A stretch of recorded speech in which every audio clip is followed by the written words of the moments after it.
Bagas lupa menjemput kedua anaknya dari sekolah. Ketika tiba, ia berhenti di atas tangga, tidak bergerak sama sekali. Kedua anak laki-laki itu tidak berlari ke arahnya. Mereka berlari ke arah Dewi, asisten rumah tangga itu, yang memegang 2 es krim di tangannya. Nama yang keluar dari mulut mereka bukan nama ayah mereka. Dewi sudah berlari keluar dari pagar rumah mewah itu begitu ia menutup telepon dari pihak sekolah, tanpa memberitahu siapapun, tanpa meminta izin, karena tidak ada waktu untuk itu, dan karena pada saat itu satu-satunya hal yang penting adalah bahwa 2 anak laki-laki sedang duduk di bangku lorong menunggu seseorang yang tidak kunjung datang. Ia tidak berhenti untuk berpikir apakah itu termasuk tugasnya. Ia tidak berhenti untuk memeriksa apakah ada orang lain yang lebih tepat untuk menangani hal itu.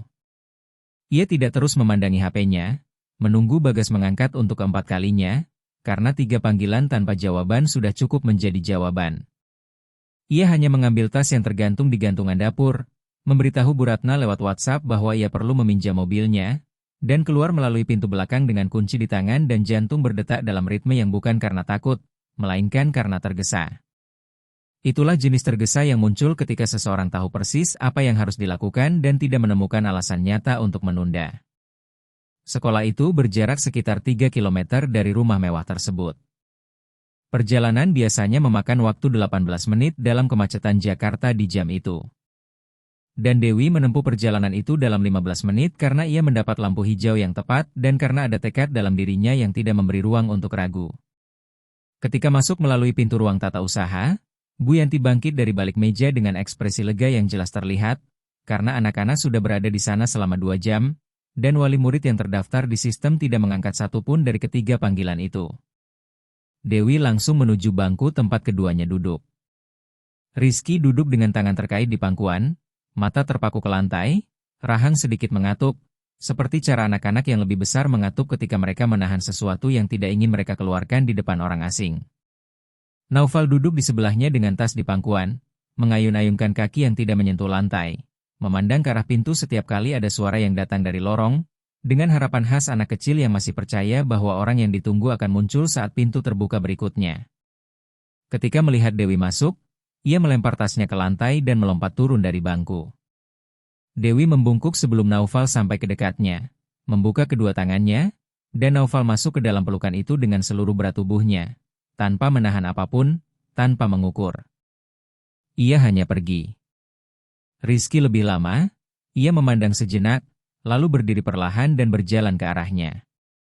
Dan ketika sudah dekat, Dewi meletakkan satu lengan di sekelilingnya, tanpa memaksa, tanpa memeluk terlalu erat, hanya meletakkan, dan Rizky berdiri di sana tanpa mundur, dengan dahi hampir menyentuh bahu Dewi, menarik napas dalam satu kali saja.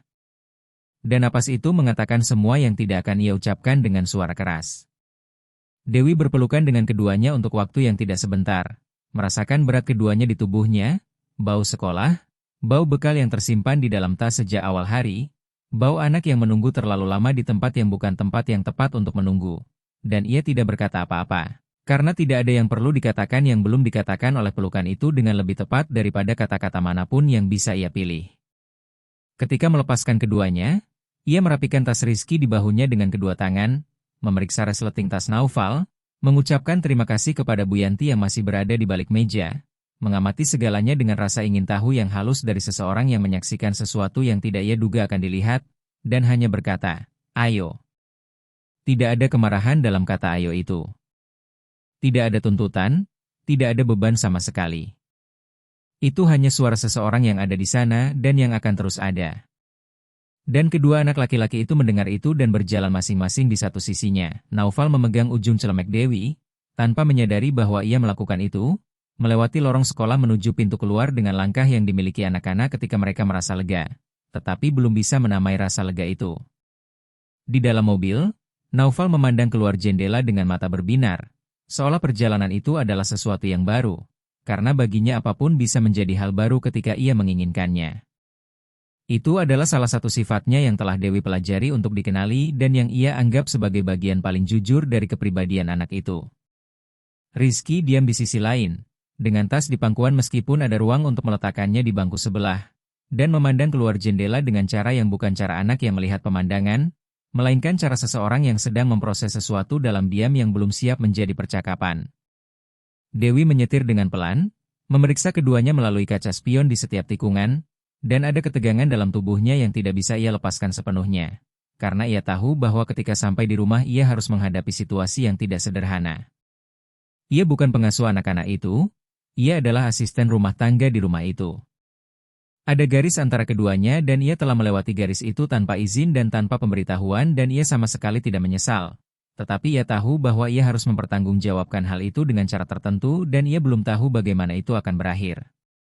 Mendekati tujuan, ketika mobil sudah berbelok ke jalan menuju rumah mewah itu, Rizky berkata, tanpa mengalihkan matanya dari jendela, "Kamu tahu kami ada di sana?"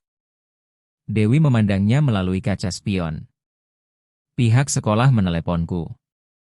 Tapi kamu tidak wajib datang." Ia tidak langsung menjawab. Ia memarkirkan mobil di depan pagar, mematikan mesin, sejenak membiarkan tangannya di kemudi, lalu sedikit memutar tubuhnya untuk memandang anak itu. Tidak ada yang akan dibiarkan menunggu selama aku bisa melakukan sesuatu. Rizky memandangnya melalui kaca spion selama sedetik yang terasa lebih panjang dari yang lain. Lalu ia membuka pintu dan turun tanpa berkata apa-apa lagi.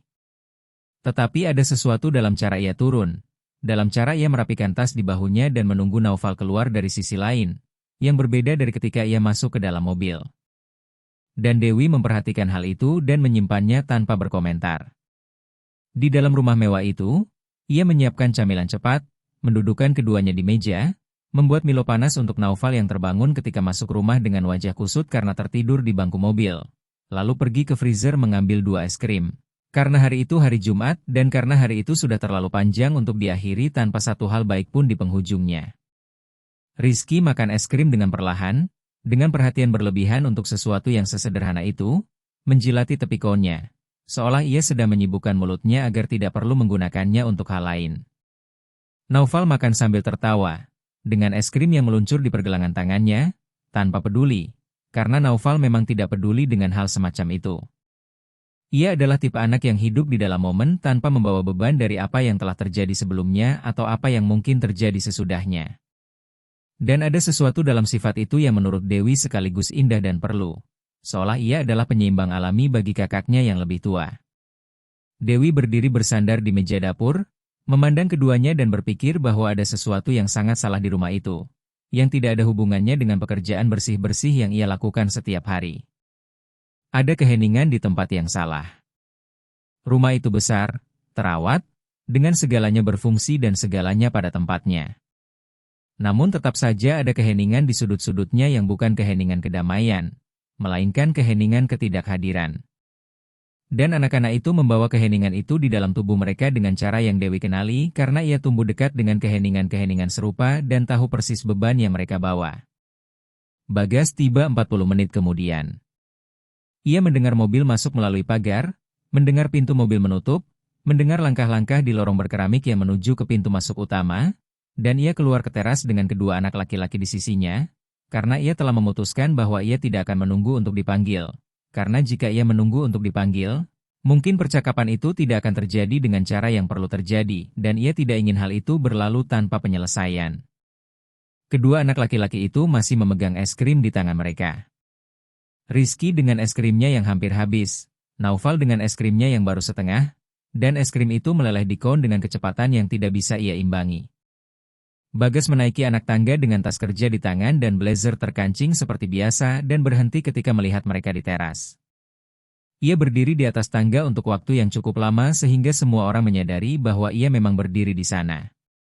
Lalu ia menuruni anak tangga dengan perlahan, satu persatu, dengan kesengajaan yang tidak biasa dari cara ia bergerak, karena biasanya ia turun dengan cepat dengan langkah seseorang yang selalu sudah memutuskan langkah berikutnya sebelum menyelesaikan langkah yang sekarang.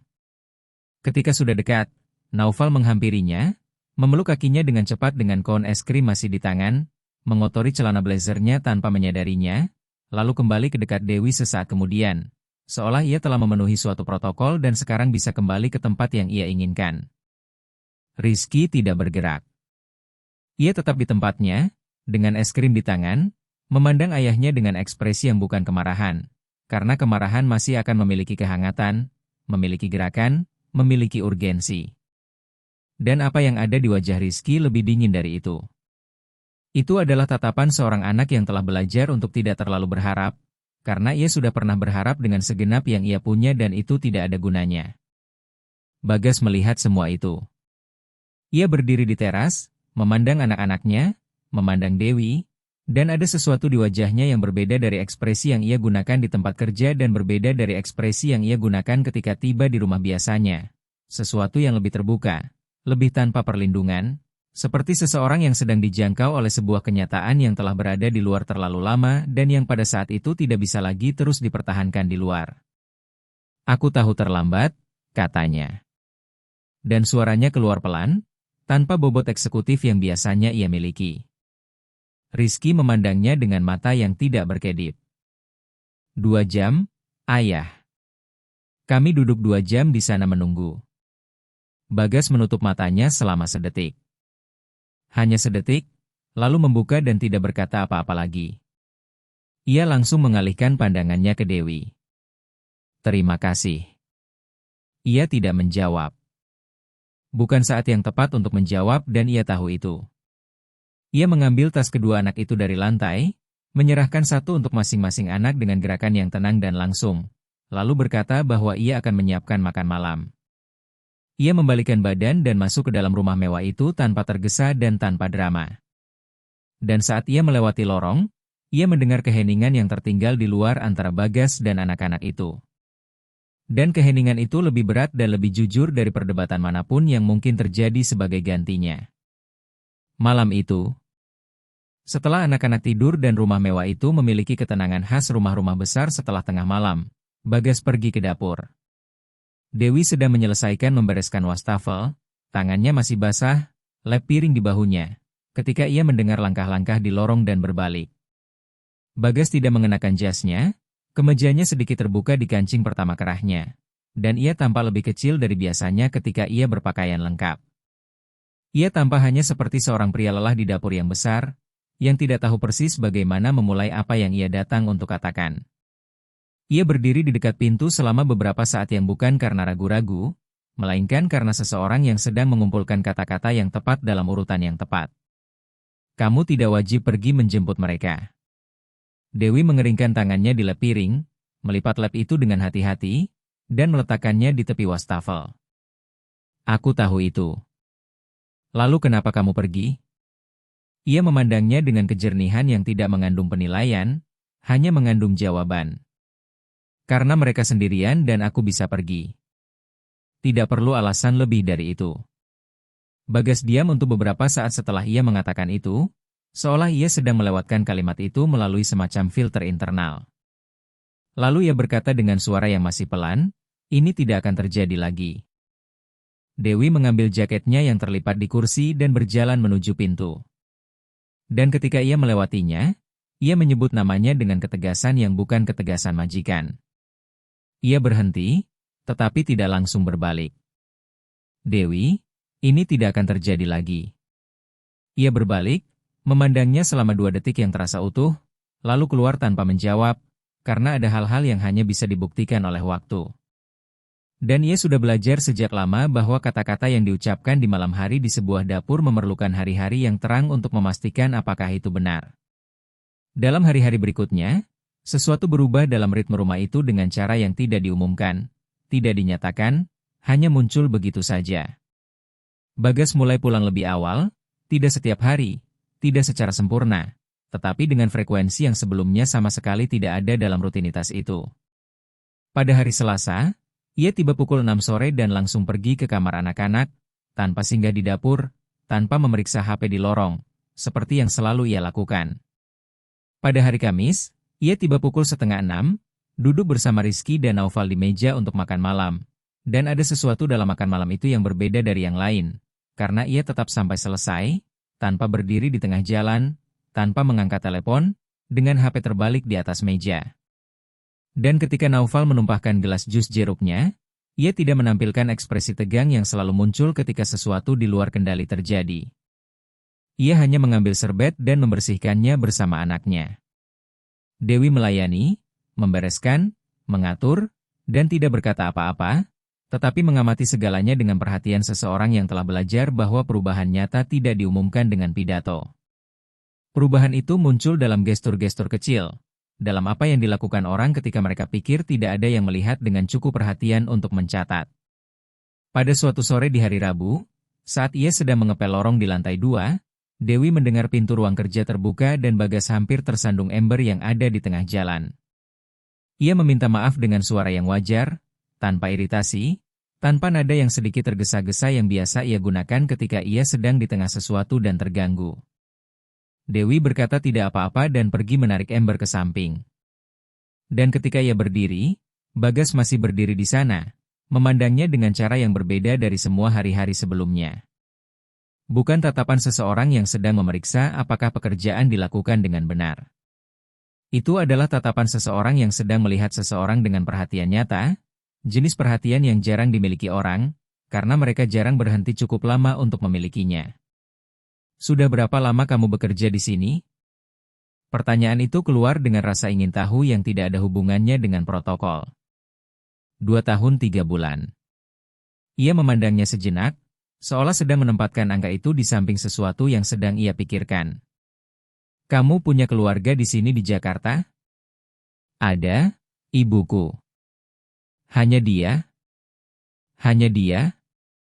Ia mengangguk perlahan dengan anggukan seseorang yang sedang menyimpan informasi dan belum tahu apa yang akan ia lakukan dengannya, lalu kembali ke ruang kerja.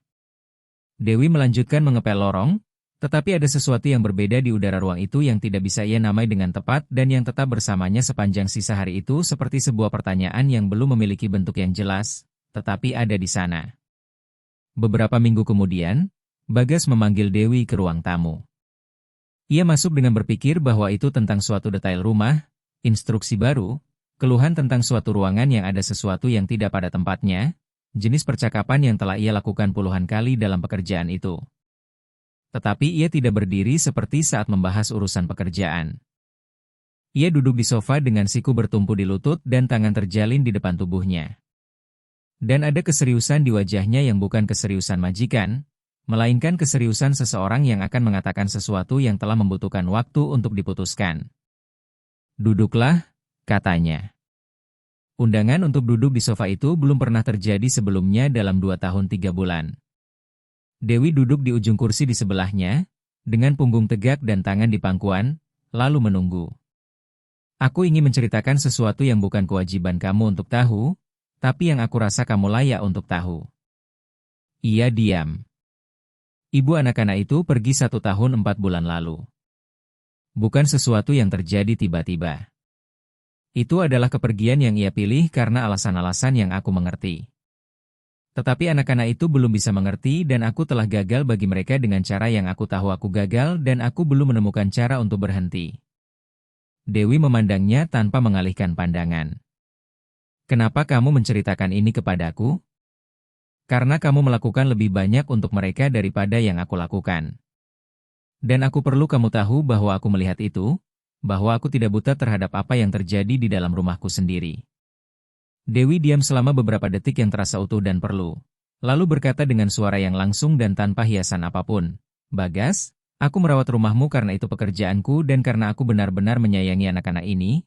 Tapi apa yang mereka butuhkan bukan aku, melainkan kamu, dan kamu tahu itu. Ia memandangnya setelah ia mengatakan itu, dan ada sesuatu di wajahnya yang belum pernah ia lihat sebelumnya dalam 2 tahun 3 bulan hidup bersama setiap hari. Bukan rasa malu, bukan kemarahan, melainkan wajah seseorang yang sedang dijangkau oleh sebuah ucapan yang telah masuk jauh tanpa meminta izin dan yang tidak bisa dikembalikan. Pada minggu yang sama, Bagas mulai bangun lebih awal untuk mengantar anak-anak ke sekolah. Ia sendiri mulai makan malam bersama mereka setiap malam tanpa HP di meja. Pada hari Jumat, ia tiba dengan bola baru di bawah lengannya dan memanggil Rizky untuk bermain di taman. Dan Rizky pergi. Pada awalnya, dengan kehati-hatian seseorang yang tidak ingin bersemangat sebelum yakin bahwa itu layak untuk disambut dengan semangat. Dan kemudian, dengan kecepatan dan kebisingan yang dimiliki seorang anak laki-laki berusia 10 tahun ketika ia akhirnya lupa untuk menahan diri. Naufal duduk di teras berteriak instruksi-instruksi yang tidak masuk akal sama sekali untuk sepak bola yang sedang mereka mainkan. Tertawa untuk segalanya sekaligus, senang hanya karena bisa menyaksikan. Dewi melihat itu dari jendela dapur saat mencuci piring. Dan ada sesuatu dalam pemandangan itu yang tidak bisa ia gambarkan dengan kata-kata yang tepat, tetapi yang meninggalkan rasa ringan di dada yang tidak biasa ia rasakan di dalam dinding-dinding itu. Rizky kembali tersenyum dengan lebih sering. Bukan senyum sopan yang ia gunakan ketika ada tamu atau ketika ia perlu bersosialisasi, melainkan senyum yang tidak disengaja, yang muncul cepat dan tanpa pemberitahuan di sudut mulutnya dan menghilang sebelum ia menyadari bahwa itu muncul, dan yang merupakan satu-satunya jenis senyum yang tidak bisa dipalsukan. Pada suatu sore di hari Sabtu, Dewi sedang di taman mengumpulkan pakaian dari jemuran ketika Bagas datang menghampirinya dengan 2 gelas jus jeruk. Ia menyodorkan salah satunya kepada Dewi tanpa bertanya apakah ia mau, tanpa basa-basi, hanya menyodorkan. Dewi memandang gelas itu, memandangnya, lalu menerima. Keduanya berdiri berdampingan, memandang taman sejenak, dengan suara anak-anak bermain di latar belakang dan matahari yang condong menyinari batu-batu teras. Dan ada ketenangan dalam momen itu yang berbeda dari ketenangan biasa di tempat itu. Itu adalah ketenangan yang keduanya bagikan tanpa pernah menyepakatinya. Pernahkah kamu berpikir untuk kuliah? Pertanyaan itu keluar langsung, tanpa basa-basi, tanpa persiapan. Seperti cara ia berbicara ketika ia jujur dan tidak sedang berusaha membangun sebuah percakapan. Dewi mengambil satu tegukan jus jeruk sebelum menjawab. Pernah berpikir, tapi belum ada kesempatan. Apa yang ingin kamu pelajari? Ia diam sejenak sebelum menjawab, bukan karena ragu, melainkan karena sudah lama tidak ada yang menanyakan hal itu. Dan pertanyaan itu butuh sesaat untuk mendarat dengan benar. Keperawatan. Bagas terus memandang taman dengan gelas di tangan, tanpa berkata apa-apa selama beberapa detik. Aku bisa membantumu dengan itu. Dewi memalingkan wajahnya ke arahnya. Tidak perlu. Aku tahu tidak perlu. Tapi aku ingin. Ada perbedaan yang nyata dan jelas antara keduanya dan keduanya menyadari hal itu. Dewi memandang kembali ke taman. Biarkan aku berpikir dulu. Ia tidak memaksa, tidak mengulang, ia tetap berada di sana beberapa menit lagi dalam keheningan di sebelahnya, dengan gelas di tangan, dan ketika ia pergi, Dewi tetap di taman lebih lama, mengumpulkan pakaian terakhir dari jemuran dan memikirkan sebuah jawaban yang sebenarnya sudah siap di dalam dirinya beberapa menit lalu. Hanya butuh sedikit lebih banyak ruang untuk diucapkan dengan lantang, agar menjadi nyata, karena sudah lama tidak ada yang menanyakan apa yang ia inginkan tanpa mengharapkan sesuatu yang spesifik sebagai balasannya. Dan itu menyentuh hatinya dengan cara yang tidak ia duga dan yang tetap bersamanya jauh setelah ia kembali masuk ke dalam rumah mewah itu sore itu. Melewati lorong dengan keranjang cucian di lengannya dan kepala penuh dengan sebuah jawaban yang sudah siap dan yang akan ia berikan keesokan harinya tanpa gagal. Aku menerima, katanya pelan pada dirinya sendiri sebelum mematikan lampu area servis. Keesokan paginya, keputusan itu sudah mantap di dalam dirinya dan tidak ada ruang untuk mundur. Maka Dewi membuat kopi, membereskan meja, menyiapkan bekal Naufal, memeriksa buku catatan Rizky, dan menunggu momen yang tepat, karena ia tidak melakukan hal penting dengan sembarangan dan tidak ingin percakapan itu dimulai dengan tergesa-gesa di tengah lorong. Bagas turun lebih awal hari itu, menemukan kedua anaknya di meja, dan langsung menyadari dari pandangan pertama bahwa ada sesuatu yang berbeda di wajah Dewi. Bukan karena Dewi banyak menunjukkan, melainkan karena ia mulai benar-benar mengamatinya. Setelah ia pergi mengantar anak-anak ke sekolah dan kembali 40 menit kemudian, ia menemukan Dewi di ruang cuci, merapikan pakaian bersih, dan ia berdiri di pintu selama beberapa detik, seolah memberinya waktu untuk berbicara sesuai ritmenya sendiri. Dewi melipat ke meja terakhir, merapikan tumpukan dengan kedua tangannya, lalu berkata, tanpa basa-basi, bahwa ia telah memikirkannya dengan tenang, bahwa ia menerima untuk kuliah, tetapi ia tidak mau ada kerancuan antara rasa terima kasih, budi baik, dan hutang. Bagas mendengarkan sampai selesai, tanpa menyela. Ia menjelaskan bahwa ia ingin semuanya jelas. Pembayaran langsung ke kampus, jadwal yang ditetapkan, tidak ada janji yang tidak pada tempatnya, dan tidak ada tuntutan tersembunyi di masa depan. Ia menyetujui setiap poin, tidak mencoba membuat percakapan itu menjadi sentimental, tidak mencoba mengubah bantuan itu menjadi gestur besar. Dan mungkin, justru karena itulah, Dewi memahami bahwa kali ini ia sungguh-sungguh. Pada minggu yang sama, ia meminta Pak Hendra untuk mengurus pendaftaran tanpa menonjolkan namanya, seperti yang Dewi minta. Dan ketika ia menyerahkan bukti pendaftaran kelas malam keperawatan kepadanya, ia melakukannya dengan cara yang sesederhana mungkin. Hanya meletakkan amplop di atas meja dapur dan berkata bahwa semuanya sudah beres. Dewi membukanya, memeriksa setiap lembar dengan seksama, dan menyimpan semuanya di dalam tas tanpa berpidato. Ia hanya berterima kasih dengan tatapan yang lebih lama dari biasanya dan kembali memotong sayuran untuk makan malam. Tetapi keduanya tahu bahwa pada saat itu sesuatu yang penting telah terjalin di antara mereka. Bukan sebuah roman yang dinyatakan, belum, tetapi sebuah kepercayaan yang langka, sulit dibangun, terlebih antara dua orang yang berasal dari tempat yang sangat berbeda dan terbiasa untuk tidak terlalu banyak berharap dari orang lain. Dengan dimulainya kuliah, rutinitas rumah mewah itu berubah secara konkret. Dewi mulai pergi di sore hari, naik 2 Transjakarta menuju kampus, dan Bagas menata ulang jadwalnya untuk berada di rumah sebelum pukul 8, setidaknya 4 malam dalam seminggu. Pada awalnya sulit, karena ia telah menghabiskan bertahun-tahun bersembunyi di balik pekerjaan, tanpa mengakui pada dirinya sendiri bahwa itu juga adalah cara untuk melarikan diri.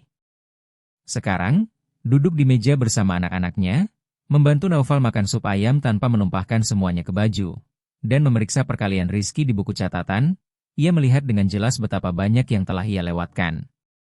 Bukan hanya pertumbuhan anak-anak itu, melainkan detail-detailnya, gigi yang copot dan disimpan di dalam kotak kecil, julukan baru yang Naufal ciptakan untuk kakaknya setiap 2 hari, kebiasaan Rizky merapikan lengan bajunya ketika ia gugup, cara keduanya berlari ke pintu ketika seseorang dari rumah itu tiba. Dewi telah menyaksikan semua itu terjadi dari dekat. Ia tidak. Kesadaran itu menyakitkan, tetapi kali ini rasa sakit itu tidak melumpuhkannya. Itu membuatnya lebih memperhatikan. Suatu malam, saat ketiganya sedang makan malam, Naufal memandang ayahnya dan bertanya apakah ia akan lupa dengan acara sekolah minggu depan. Pertanyaan itu keluar begitu spontan sehingga peralatan makan Bagas berhenti di udara. Rizky menundukkan pandangan ke piringnya karena tidak ingin memperburuk situasi ayahnya. Tetapi pertanyaan itu sudah terucap dan layak mendapat jawaban. Bagas meletakkan garpu, memandang langsung ke anak bungsunya, dan menjawab dengan tegas bahwa ia tidak akan lupa. Naufal masih bertanya apakah itu janji sungguhan dan Bagas berkata bahwa itu janji sungguhan. Rizky kemudian mengangkat wajahnya dan berkata dengan nada yang pelan tetapi sangat jelas, bahwa kali ini mereka akan menunggu sambil melihat dulu. Bagas menerima itu tanpa membela diri. Setelah makan malam, ia duduk beberapa menit lagi sendirian di meja, memandangi gelas-gelas yang kosong, dan memahami bahwa memulihkan kepercayaan anak-anak jauh lebih sulit daripada menutup kontrak manapun. Dewi memperhatikan segalanya, tetapi tidak menempatkan dirinya di pusat apapun. Ia pergi ke kampus dalam keadaan lelah, seringkali tanpa sempat duduk untuk makan malam, dan pulang larut malam dengan diktat, catatan, dan kantuk yang menumpuk yang kadang terasa berat bahkan di cara ia berjalan. Meski begitu, ia tidak pernah pulang dengan mengeluh. Ia hanya menyimpan sepatu di dekat pintu, mengikat rambutnya lebih rapi, menghangatkan kopi, dan pergi mengulang materi kuliah di dapur. Bagas mulai sering menunggunya. Pada awalnya, mereka hanya berbicara beberapa menit tentang hal-hal dasar dari hari itu. Kemudian, tanpa kesepakatan, percakapan-percakapan itu semakin panjang. Ia bertanya tentang kuliah. Dewi bercerita tentang seorang dosen yang lebih ketat, tentang tugas kelompok, tentang seorang teman kuliah yang berasal dari pinggiran kota lain dan hanya tidur 4 jam semalam untuk menyelesaikan segalanya. Ia mendengarkan dengan perhatian yang sungguh-sungguh. Sebagai gantinya, ia kadang bercerita tentang harinya sendiri, tetapi tidak seperti cara ia berbicara dengan para eksekutif perusahaan. Ia bercerita tentang kelelahan yang nyata, tentang keputusan-keputusan keliru yang telah ia buat di masa lalu, tentang ketidaknyamanan yang ia rasakan ketika menyadari betapa lamanya ia menjauh dari kehidupannya sendiri. Dewi mendengarkan tanpa mencoba meringankan beban itu dengan kalimat-kalimat siap pakai. Ketika ia merasa Bagas sedang menipu dirinya sendiri, ia berkata demikian. Ketika ia melihat kejujuran, ia menghargainya. Cara berbicara yang langsung ini semakin mendekatkan keduanya lebih dari gestur manapun yang terburu-buru yang bisa mendekatkan mereka. Tidak ada adegan yang direkayasa. Ada kebersamaan, kejujuran, dan kepedulian yang terus tumbuh yang tidak luput dari perhatian siapapun di dalam rumah itu. Kedua anak laki-laki itu adalah yang pertama menyadari perubahan di antara mereka, meskipun mereka tidak memahami segalanya. Naufal, karena ia lebih kecil, hanya tahu bahwa ketika Dewi ada di dekatnya, rumah itu terasa lebih teratur di dalam maupun di luar, dan bahwa ayahnya berhenti berjalan-jalan di ruang tamu, memandangi HP dengan dahi berkerut sepanjang waktu. Rizky menyadari jauh lebih banyak. Pada suatu malam ketika Dewi pergi ke kampus dan Bagas sedang menyelesaikan membereskan dapur, Rizky berdiri bersandar di kusen pintu, mengamati ayahnya dalam diam. Bagas bertanya ada apa dan anak itu menjawab bahwa ia ingin tahu apakah ayahnya bahagia. Pertanyaan itu datang tanpa peringatan. Bagas mengeringkan tangannya di lap piring dan sedikit membungkuk untuk lebih dekat dengan tinggi anaknya. Ia berkata bahwa ia sedang berusaha untuk bahagia. Dan Rizky menambahkan bahwa belakangan ini sepertinya ia sedang berhasil. Ada keheningan singkat, lalu anak itu bertanya apakah Dewi ada hubungannya dengan itu. Bagas tidak tersenyum dan tidak mengalihkan pandangan. Ia hanya menjawab bahwa Dewi memberikan kebaikan bagi seluruh rumah. Rizky mengangguk perlahan dan pergi ke kamarnya. Tetapi sebelum menaiki tangga ia masih berkata bahwa hal itu bisa dirasakan. Ketegangan nyata pertama datang dari tempat yang Dewi duga sejak awal akan datang, dari keluarga Bagas. Yang pertama muncul adalah Kartini, kakak perempuan Bagas yang lebih tua, seorang wanita yang elegan, tepat, dan terbiasa mengendalikan segalanya di sekitarnya. Ia selalu menjaga keramahan yang sempurna dengan para karyawan, yang terkadang lebih buruk dari kekasaran, karena itu datang syarat dengan jarak. Kartini datang untuk makan siang hari Minggu dan dalam beberapa menit menyadari suasana rumah yang berbeda. Ia melihat Bagas bermain di taman bersama anak-anak sebelum makan. Ia melihat Dewi membimbing Naufal untuk mencuci tangan. Dan ia melihat, terutama, cara Bagas mencari tatapan Dewi di momen-momen sederhana, seolah ia sudah terbiasa menemukan keseimbangan di sana. Selama makan siang, Kartini lebih banyak mengamati daripada berbicara. Baru di penghujung sore, ketika ia menemukan Dewi sendirian sedang membereskan piring di teras, ia memutuskan untuk mendekat. Ia bertanya dengan sopan sudah berapa lama Dewi kuliah, memuji kerapian rumah itu, lalu, dengan kesopanan yang sama-sama terkendali, berkomentar bahwa hubungan yang disalahartikan bisa membawa masalah bagi semua orang. Dewi memahami pesannya seketika, meletakkan piring-piring itu di nampan, memandang langsung ke Kartini, dan menjawab bahwa satu-satunya masalah di rumah itu sudah dimulai jauh sebelum ia datang, ketika orang-orang yang seharusnya merawat anak-anak itu terlalu sibuk untuk menyadari apa yang sedang terjadi pada mereka. Tidak ada suara yang meninggi, tidak ada ketidakhormatan, tetapi ada kebenaran. Dan Kartini tidak terbiasa mendengar kebenaran dari seseorang yang ia pelajari untuk dipandang dari atas ke bawah. Malam itu, ketika kakak perempuannya pergi, Bagas menyadari ketidaknyamanan Dewi bahkan sebelum ia mengatakan apapun. Ia mendesak untuk mengetahui apa yang terjadi. Ketika tahu, ia langsung dan tanpa ragu, ia berkata bahwa tidak ada yang berhak meremehkan tempat yang telah ia rebut di sana. Keesokan harinya, ia menelepon kakak perempuannya dan dengan tegas, tanpa agresivitas dan tanpa ruang untuk keraguan, menyatakan bahwa Dewi layak mendapat rasa hormat. Itu adalah pertama kalinya ia membelanya.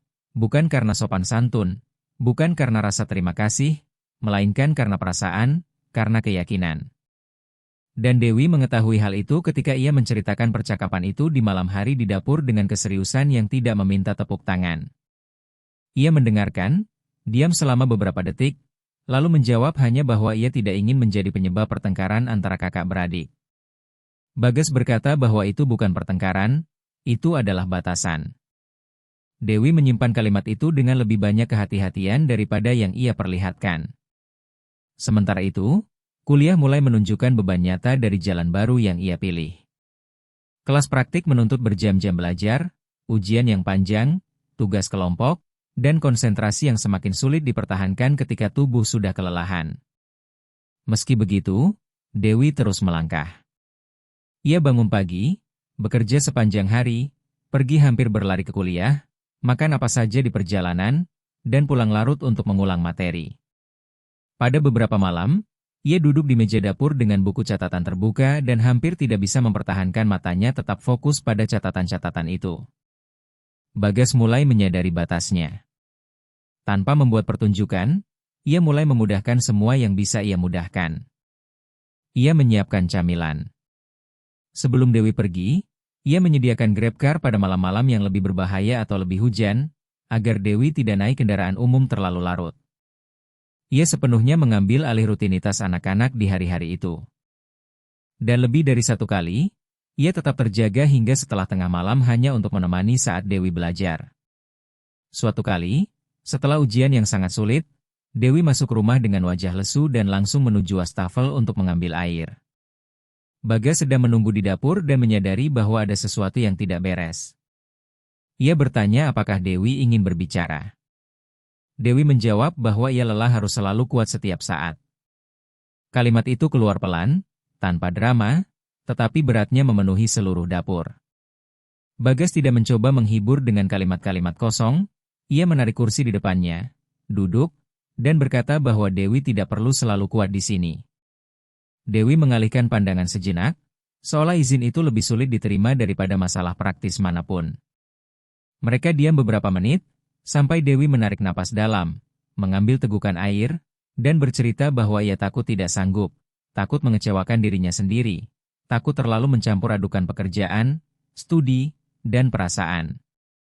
Bagas mendengarkan segalanya dan menjawab dengan ketenangan yang Dewi belum pernah mengenalnya di masa lalu, bahwa jika suatu hari ia ingin berhenti, ia akan menghormatinya, tetapi selama ia ingin terus, ia akan ada di sampingnya agar Dewi tidak menanggung segalanya sendirian.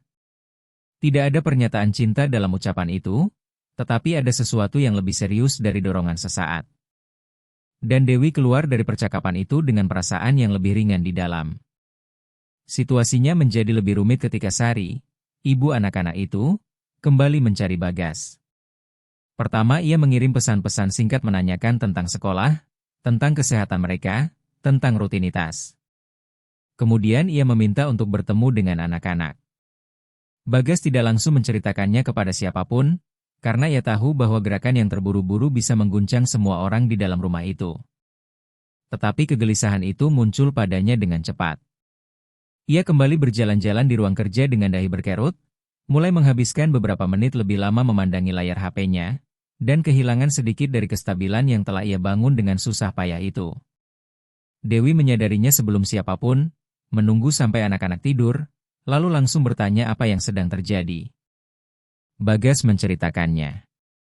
Ia berkata bahwa Sari ingin mendekat kembali, bahwa ia mengaku menyesal, bahwa ia terus mengatakan bahwa ia telah kembali sebagai orang yang berbeda, tetapi ia tidak tahu bagaimana menangani itu tanpa menyakiti anak-anak lagi.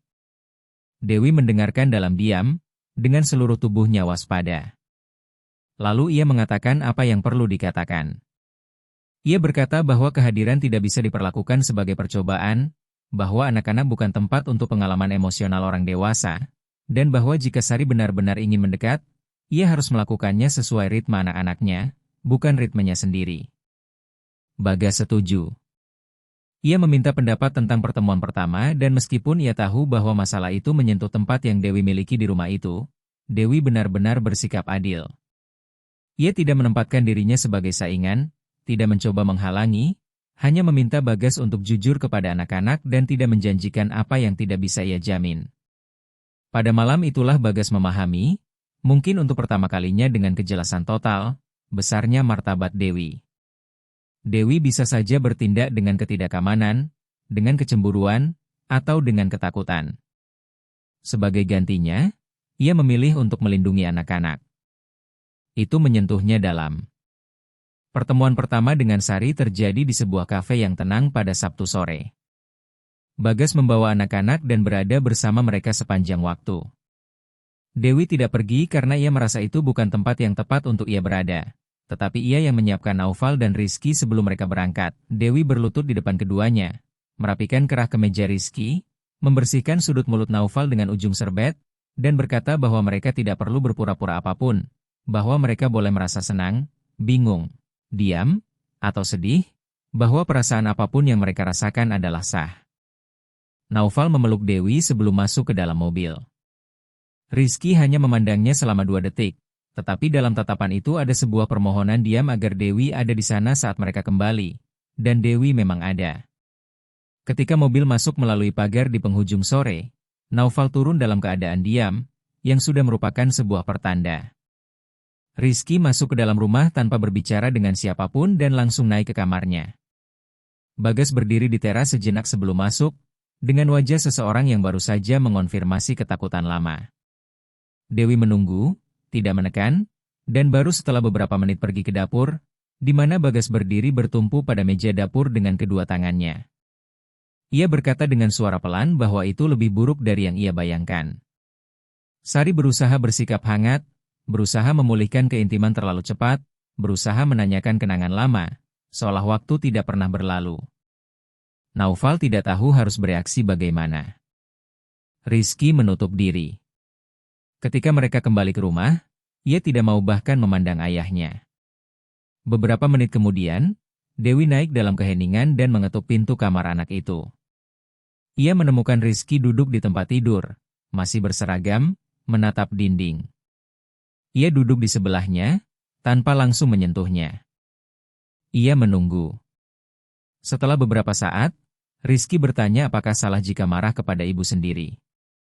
Dewi menjawab bahwa yang salah adalah berpura-pura tidak merasakan apa-apa.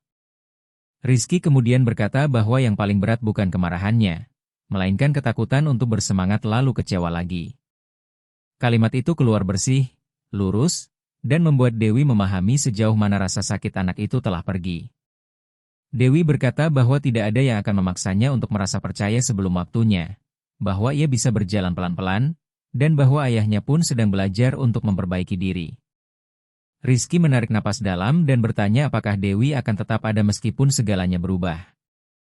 Dewi menjawab bahwa ia tidak akan pergi dari kehidupan mereka seperti seseorang yang mematikan lampu sebuah ruangan dan menutup pintunya.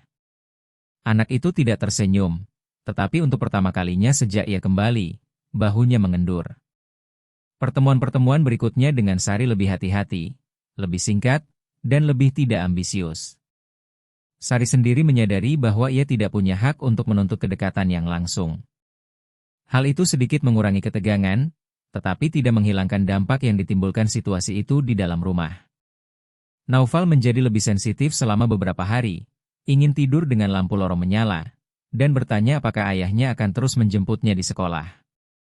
Rizky, sebaliknya, menjadi lebih pendiam dan lebih penuh pengamatan. Bagas merasakan beban setiap reaksi anak-anaknya, dan pada periode inilah kehadiran Dewi menjadi semakin penting. Ia tidak menyelesaikan segalanya, karena tidak ada yang bisa, tetapi ia memberi bentuk pada kekacauan, mengubah apa yang tampak terlalu besar menjadi rutinitas yang mungkin dijalani. Ia memberitahu Naufal saat hendak tidur, tepat jam berapa ayahnya akan menjemputnya keesokan harinya. Ia memeriksa jadwal minggu bersama Rizky agar ia tahu apa yang harus diharapkan. Ia membuat rumah itu berfungsi tanpa membuat anak-anak merasa ditinggalkan di dalamnya. Bagas mulai mengamati kepedulian sehari-hari ini dengan kekaguman yang tidak lagi cukup ditampung oleh kata terima kasih. Ia mencintai cara Dewi tetap teguh tanpa mengeras, cara ia melindungi tanpa menyerbu, cara ia menghormati rasa sakit orang lain tanpa kehilangan kejernihan. Ia bahkan mencintai cara Dewi melewati ruang tamu di penghujung malam, memungut tas yang terlupakan di sofa sambil secara mental mengulang materi kuliah, tetapi ia menahan cinta itu dengan rasa tanggung jawab, karena ia tahu bahwa merasakannya saja tidak cukup. Ia perlu memastikan bahwa ia siap untuk menopang itu semua. Konfirmasi itu datang pada suatu hari yang biasa, justru karena hari itu biasa. Hari itu Rabu tanpa tanggal istimewa, tanpa tamu, tanpa krisis. Bagas pulang dari kantor sedikit sebelum pukul 6 dan menemukan Naufal sedang menggambar di meja dapur. Rizky membaca buku sains di meja panjang, dan Dewi sedang memotong sayuran untuk sup ayam sambil menjelaskan kepada yang lebih tua perbedaan antara arteri dan pembuluh darah berdasarkan apa yang ia pelajari di kelas. Ketiganya berbicara pada saat yang bersamaan, masing-masing dalam ritmenya sendiri, dan ada kehidupan di dapur itu, kehidupan yang sederhana, nyata, tanpa kepura-puraan. Naufal mengangkat gambarnya untuk ditunjukkan kepada ayahnya dan menjelaskan apa yang telah ia gambar sebagai keluarga. Bagas mengambil lembaran itu dan melihat 4 orang yang berpegangan tangan. Ia bertanya siapa masing-masing dari mereka. Naufal menunjuk pertama pada dirinya sendiri, lalu pada kakaknya, lalu pada ayahnya, dan terakhir pada sosok perempuan bercelemek. Bagas memandang gambar itu beberapa detik lebih lama dari biasanya. Rizky menyadarinya, berdiri dari bangku, dan berkata dengan kelugasan seseorang yang tidak sedang berpikir untuk membuat dampak apapun, bahwa bagi dirinya pun begitu adanya. Dewi membeku dengan pisau masih bertumpu di talenan dan keheningan yang datang setelahnya tidak mengandung ketidaknyamanan, melainkan mengandung kebenaran. Bagas menyimpan lembaran itu di dalam tas kerjanya keesokan harinya, tanpa menceritakannya kepada siapapun. Belakangan, sendirian di ruang kerja, ia memandang gambar itu lagi dan tahu bahwa ia tidak bisa lagi menunda kehidupannya sendiri. Pernyataan cinta itu datang beberapa minggu kemudian, dengan kematangan yang dibutuhkan momen itu. Itu bukan dorongan sesaat, bukan adegan yang direkayasa, bukan rahasia yang disembunyikan di sudut manapun. Setelah anak-anak tidur, Bagas mengajak Dewi ke taman samping rumah, di mana gerakan apapun tidak akan membangunkan siapapun. Mereka duduk di kursi-kursi sederhana, satu berhadapan dengan yang lain. Ia memulai dengan mengatakan bahwa ia telah menunggu karena ia perlu memisahkan perasaan dari kebutuhan dan rasa bersalah, bahwa ia tidak ingin mendekatinya hanya karena ia telah mengisi kekosongan di rumah itu. Ia berkata bahwa ia mengaguminya karena siapa dirinya, karena cara ia bekerja, karena perempuan yang sedang ia jadikan dirinya dalam studi, karena kesetiaannya kepada anak-anak, karena keberaniannya menyampaikan kepadanya kebenaran-kebenaran yang tidak berani disampaikan siapapun. Dewi mendengarkan semuanya tanpa menyela. Lalu Bagas menyatakan dengan tenang bahwa ia mencintainya dan bahwa jika ia tidak merasakan hal yang sama, ia akan menghormatinya dan akan terus memperlakukannya dengan kepedulian dan rasa hormat yang sama seperti selalu. Dewi membutuhkan beberapa detik sebelum menjawab dan waktu itu memang diperlukan. Bukan untuk memutuskan, karena keputusan itu sudah matang di dalam dirinya sejak beberapa waktu lalu, melainkan karena ia ingin berbicara dengan cara yang tepat. Ia berkata bahwa ia pun mencintainya, tetapi bahwa ia tidak akan menerima menjalani sebuah perasaan yang menempatkan anak-anaknya di urutan kedua, juga tidak sebuah hubungan yang didasari rasa terima kasih. Bagas menjawab bahwa mendekatinya justru telah membuatnya menempatkan anak-anak di pusat kehidupannya untuk pertama kalinya dalam banyak tahun. Itulah jawaban yang Dewi butuhkan. Apa yang terjadi setelahnya sederhana, terkendali, dan nyata, seperti semua hal yang bernilai di antara keduanya selama ini. Tidak ada yang berlebihan, hanya ada kelegaan diam dari dua orang yang telah sampai di tempat yang sama setelah sangat berhati-hati. Kedua anak laki-laki itu menyadari perubahan sebelum hal itu dijelaskan, tetapi percakapan resmi datang segera setelahnya dengan cara yang benar. Bagas duduk bersama keduanya di ruang tamu pada suatu Sabtu pagi dan Dewi ikut hadir, karena menyembunyikannya adalah ketidakhormatan. Ia menjelaskan bahwa keduanya telah mengembangkan perasaan yang serius, bahwa tidak ada yang akan dipaksakan, dan bahwa kehidupan mereka akan terus diperlakukan dengan penuh perhatian. Naufal bereaksi dengan kegembiraan langsung. Ia bertanya apakah itu berarti Dewi akan terus tinggal di dekat mereka dan apakah ia masih akan membuatkan bubur ayam untuknya ketika ia sakit. Semua tertawa, termasuk Dewi, dan ia menjawab bahwa ya. Rizky lebih pendiam. Ia mendengarkan segalanya, mengajukan dua pertanyaan praktis tentang apakah rutinitas rumah akan berubah dan tentang kuliahnya. Dan baru setelahnya, sudah di tangga, ia mundur selangkah dan memandang ayahnya. Ia berkata bahwa ia menerima, tetapi bahwa Bagas tidak boleh merusaknya. Kalimat itu keras secukupnya. Bagas mengangguk dan menjawab bahwa ia tahu itu. Dewi menyadari pada saat itu bahwa anak itu tidak hanya melindungi dirinya sendiri, ia melindungi seluruh rumah, dan ia pun semakin menghormatinya karena itu. Ketika kabar itu sampai kepada Kartini, reaksi awalnya adalah penolakan. Ia membuat janji minum kopi dengan Bagas dan berusaha meyakinkannya bahwa hal itu akan membingungkan anak-anak, akan menciptakan gunjingan sosial, dan akan mempertaruhkan nama baik keluarga. Bagas mendengarkannya sampai selesai dan dengan ketegasan baru menjawab bahwa nama baik keluarga hampir hancur karena ketidakhadiran. Bukan karena kehadiran seorang perempuan terhormat yang telah membantu membangun kembali segalanya tanpa meminta apapun. Ia menambahkan bahwa jika ada seseorang dalam kisah ini yang layak mendapat kepercayaan, orang itu adalah Dewi. Kartini menyadari bahwa tidak ada ruang untuk memanipulasi adiknya seperti sebelumnya.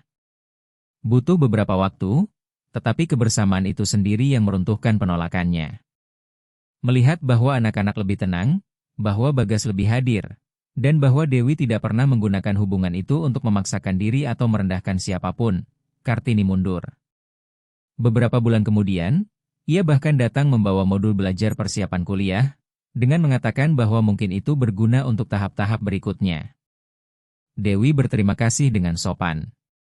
Tidak ada keintiman yang tiba-tiba, tetapi ada rasa hormat. Dan rasa hormat pada tahap itu sudah cukup. Waktu terus berjalan dan kebahagiaan rumah itu mulai berhenti menjadi sebuah jeda dan mulai menjadi sebuah struktur.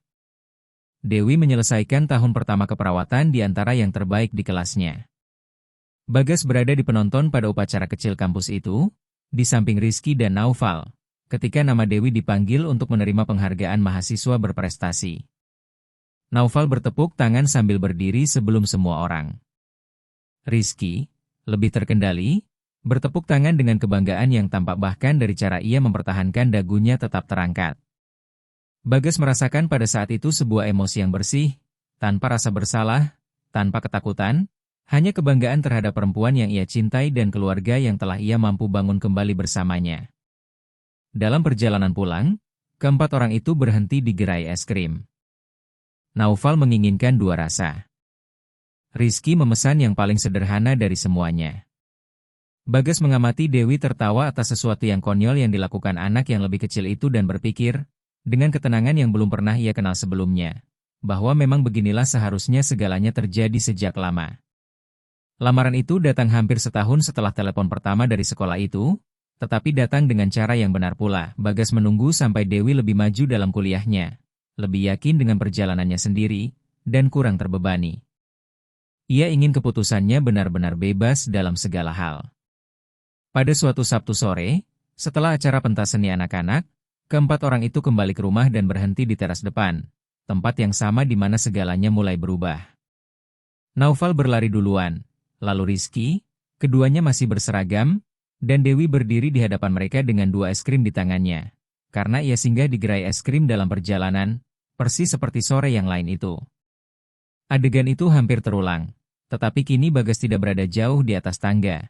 Ia ada di sana, dekat, hadir, menyaksikan kedua anaknya berlari ke arah perempuan yang sudah menjadi bagian dari kehidupan mereka secara permanen. Ia memandang Dewi, memandang anak-anaknya, dan memahami bahwa ia tidak ingin lagi menyebut kebetulan apa yang telah dibangun dengan begitu banyak usaha. Ia meminta anak-anak menunggu sebentar. Ia memberikan es krim kepada mereka dan mendekati Dewi dengan tenang. Tidak ada pidato panjang. Ia hanya berkata bahwa ia telah membuang terlalu banyak waktu dalam hidupnya, bahwa ia tidak ingin kehilangan satu hari pun lagi di mana ia bisa memilih untuk berada di tempat yang tepat bersama orang-orang yang tepat. Dan ia bertanya apakah Dewi mau secara resmi mengubah menjadi keluarga apa yang sudah menjadi keluarga sejak lama. Dewi pertama-tama memandang anak-anak yang menyaksikan segalanya dengan mata berbinar, lalu memandang Bagas, dan menjawab bahwa ya. Naufal mulai melompat-lompat di tempat yang sama. Rizky tersenyum dengan cara yang langka dan utuh itu, yang nilainya melebihi kalimat apapun. Bagas memeluk Dewi dengan hati-hati, tanpa menyembunyikan emosinya. Dan dalam pelukan itu tidak ada hutang, tidak ada perbedaan sosial, tidak ada masa lalu yang lebih berkuasa dari masa kini. Hanya ada pilihan sadar dari dua orang dewasa yang telah melewati bagian yang paling sulit dan memutuskan untuk tinggal. Beberapa bulan kemudian, Dewi resmi tinggal di rumah itu, tetapi tidak lagi sebagai asisten rumah tangga. Rutinitas ditata ulang. Tenaga profesional lain mengambil alih tugas-tugas tetap rumah itu dan ia bisa mencurahkan diri pada kuliah tanpa melepaskan tempat yang telah ia raih dalam keluarga itu.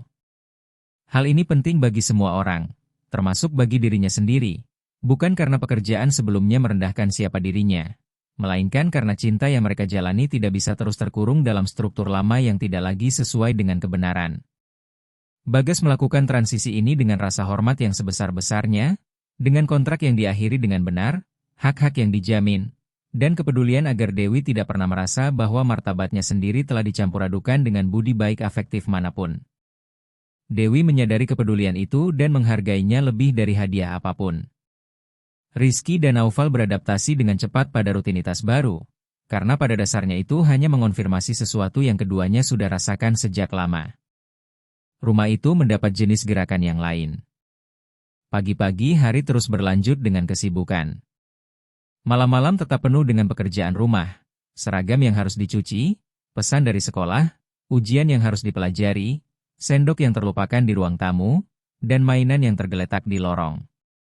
Tetapi kini semuanya memiliki pusat, semuanya memiliki kehadiran, semuanya memiliki kesinambungan. Pada tahun kedua kuliah, Dewi mendapat magang di puskesmas dan mulai membagi waktu lebih banyak lagi.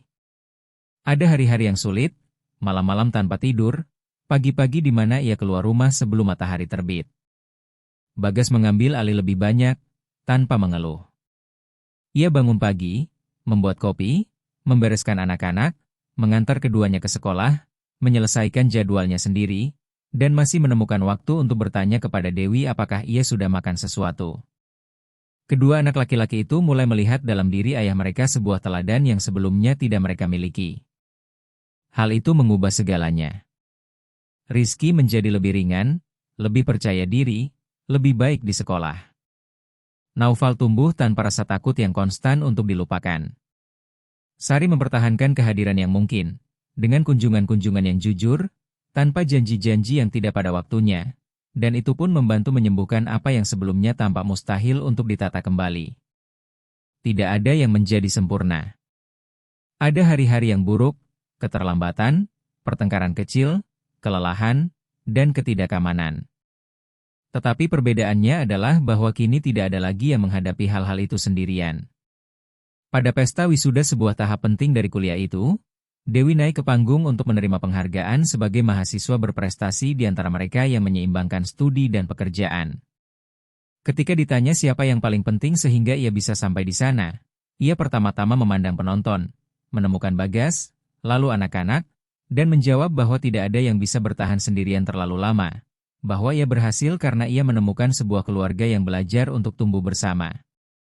Ia tidak berkata lebih dari itu, dan memang tidak perlu. Bagas menatapnya dengan mata yang tidak bergerak selama sisa upacara itu. Naufal bertepuk tangan sekali lagi, tanpa rasa malu sedikit pun. Rizky, yang sudah lebih tinggi dan lebih dewasa, menatap panggung itu dengan kebanggaan diam yang sangat mengingatkan pada kebanggaan Dewi. Saat keluar, keempat orang itu mengambil foto sederhana di luar, tanpa produksi, tanpa pose yang dilatih, hanya keempat orang itu bersama-sama. Foto itulah yang Bagas minta diperbesar beberapa bulan kemudian dan dipasang di lorong utama rumah itu, tepat di tempat yang sebelumnya hanya ada lukisan-lukisan mahal dan tidak personal. Siapapun yang masuk ke dalam rumah mewah itu kini langsung melihat keluarga yang sesungguhnya di depan mereka. Melihat apa yang telah dibangun kembali di sana. Melihat hasil dari seorang ayah yang belajar untuk tiba tepat waktu, dari dua anak laki-laki yang kembali mempercayai, dan dari seorang perempuan yang suatu hari berlari menjemput dua anak di sekolah, tanpa membayangkan bahwa ia sekaligus sedang pergi menemui kehidupannya sendiri.